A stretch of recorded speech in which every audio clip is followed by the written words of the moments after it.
All right, so this next sort of scenario, really interested, sort of going from how many people do not like the social setting where you get asked the question, so, what do you do? How many don't really like that experience, right? Anybody? You all like it? Oh, good. This is a first. I've done this a lot. I've never seen that. All right, so what I would suggest, though, is, remember I said I hate boring and perfunctory conversation? Well, there's too much of it going on, so I'm on a mission to change that. So ultimately, you want to turn all ordinary conversation into high-energy conversation. And what I also would suggest is, here's the other thing, and this is more, it's a tendency that women will have more than men. Men, by the way, women are better listeners, and they're better at relationships, generally speaking, than are men. What was that? Yeah. Okay? I didn't hear what you said. So, here's the reality. Most of us, this is business, this is social. This probably describes an awful lot of people that I work with. They'll talk a ton about social, certainly when they're in a social setting, and they'll talk very little about business. And what I would suggest is we're narrowly confining the conversation. If I spend half my waking hours working and we never talk about work, you're literally cutting half of my life out of the conversation. Now, I may not want to talk about work. That's fine. What I would suggest, and this example was brought home from a client of mine, I would suggest all of you, progress for you may be, if this describes you in a social setting, progress may look like you move to doubling the amount of business conversation. It's still only a small percentage of the time you talk to somebody. Maybe it's one high-energy conversation that goes on for 10 minutes. What you'll find about the power of those questions is that one question can fill up an awful lot of space, and you can actually have an enjoyable evening. So I had a client of mine who had gone to a session like this. He was a litigator. He was the chaperone at his son's sock hop. Okay? And he's like 2 minutes into it, and sock hop is a dance. Okay? For those who maybe don't know that. So I had a client once say that. What's a sock hop? Okay. I guess not. So he's actually chaperone at his son's dance, and he's like, Mark, it was painful. I felt like I was reliving my childhood, watching this whole thing unfold. And the guy standing next to me, as another chaperone, said, so what do you do? Ordinary conversation, ordinary question. One of the things I suggested is you turn it into a high-energy question. So he translated in his mind into, what is it you are working on right now that you really enjoy, or you're really into? So he started talking about that, and he says, the night flew by, if nothing else. We had a great conversation. And at the end of the night, they actually exchanged business cards, which otherwise wouldn't have happened but for having the high-energy conversation. And from that, 2 years later, fast forward, it was an engineer. This engineer actually sent the litigator some work. Now, when he went to the sock hop that night, was he thinking, okay, this is a rich opportunity to generate a referral 2 years from now?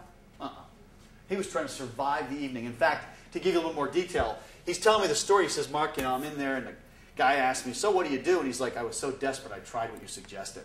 Great. Nice to know desperation was the motivator to move you out of your comfort zone. But he really said, I had a lot of fun. And to me, every single social interaction, if it's boring and perfunctory, fine. Turn the ordinary into something that's more high energy. They ask whatever they ask. You can answer it with whatever you want. What happens is you're more memorable when you answer questions with some energy and with some enthusiasm. And that's the thing that ultimately we're trying to accomplish. All right? So if you're asked in a social setting, what is it you do? What do you do? I want you to forevermore assume that you just got asked this question instead. What is it you love to do? Or if you don't want to answer it exactly that way, what do you enjoy doing the most? Or what is it you're working on now that you really enjoy? You are doing a real-time translation as soon as they ask it in your own mind, and you're answering a slightly different question. They will never know that you did not answer the question. So give me an example, because you kind of give us motherhood that says, what do you like? Well, I help clients succeed, and that just sounds phony. Okay. So give me an example, and So I would say I'm a partner at Deloitte. And so what would you say? it will take some practice, by the way, It to sort of, doesn't feel natural. because you want this to feel and resonate with who you are. So I can give you a very specific example. I had a client of mine who was a corporate lawyer. And I said, so when someone asks you, what do you do? What do you say? He says, I tell them I'm a corporate lawyer. Okay? Nothing, earth-shattering there. I said, but what do you love most about, the work you do? He says, well, what I really love is representing German companies that want to do business in the U.S. He then goes on to tell me, I speak to audiences of Germans all the time, and I speak it so flawlessly that they come up to me and say, what park did you grow up in? And I've never grown up there. I love German culture. And he goes on and on and on about why he's so passionate about that. And I said, well, why don't you just add that to your answer? So instead of saying I'm a corporate lawyer and then putting a period, it's I'm a corporate lawyer, but what I really enjoy is representing German companies that want to do business in the U.S. That was it. Now, let me just... That sounds very natural. Right, and see, that's the key. It's got to it's got to resonate with who you are. It's got to sound natural. It's got to be something that doesn't feel forced, artificial. Anything that doesn't represent who you are, don't do it. Here's the benefit, though. To him, when I first worked with him, it was 1992.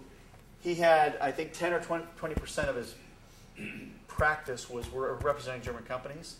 And I actually ended up on an airplane with him 5 years later, and I said, so, how'd that practice develop? And he says, actually, it's probably now 60 or 70% of my business. Wow. That's pretty cool. And he from just broadcasting to more people what you love, you're more likely to get it. But it has to fit your personality, the conversation. Yes, sir. Well, the interesting thing is, Lori's answer and your answer were answering different questions. Because when Lori answered it, he said, I'm a partner at Deloitte, which doesn't leave you much anywhere really to go with that. Whereas the lawyer's answer wasn't, I'm a partner at this firm. It was, I'm a corporate lawyer, and this is what I do. Right. So it's...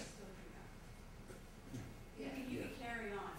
Just the way you said, I'm a Right. corporate lawyer, and I love to do this. I'm a partner at Deloitte, and I love to, right, finish a sentence. Well, or just I really enjoy, or what I really get the most excitement from working on is X. I think you're right. I mean, it's not answering the question, what do you do, to say, because you're saying who you are when someone asks what do you do, and you say I'm a partner at Deloitte. But again, start where you are. See, I'm really pragmatic. Having coached thousands of professionals at this point, this isn't about doing a radical change in your behavior. It's let's try an experiment. Let's try it once. Let's see if it works.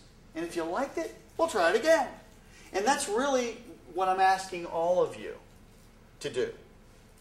Because that's why I say, this tool doesn't work, don't make it the centerpiece of what you're doing. What I would suggest, though, is you can re-characterize the low-energy questions into high-energy ones very easily, if you're so inclined.